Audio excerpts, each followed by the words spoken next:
चाहरुल मजमून उर्दू उन्वान आओ ज़बान सीखे अज्जाए कलाम इस्म सफ़ा नंबर 10 तैयार करदा अब्दुल वाजिद।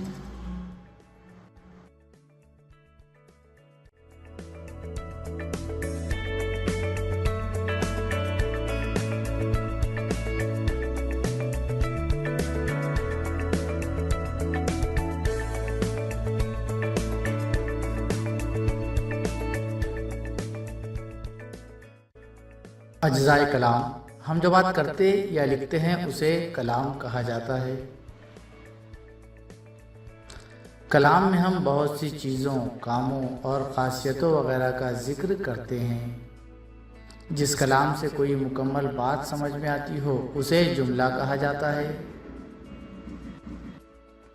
जुमले में आने वाली चीज़, काम और उनकी ख़ासियत बताने वाले लफ्ज़ों को अज्जाए कलाम कहते हैं। उनकी चंद किस्में हैं, मसलन इस्म, ज़मीर, सिफ़त, फ़ेल और मुताल्लिक़ फ़ेल वग़ैरह।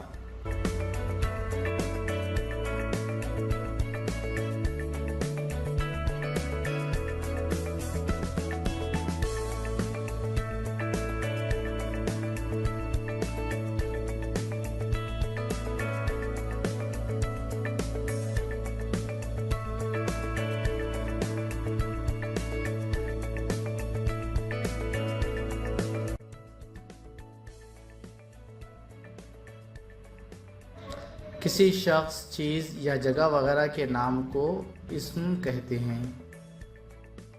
मसलन आदमी, औरत, खातून, खादिम वगैरह शख्स हैं। झुमके, जेवर, खाना, पानी, दरहम वगैरह चीज़ हैं। अरब, खैबर, वतन, दुकान वगैरह जगह हैं।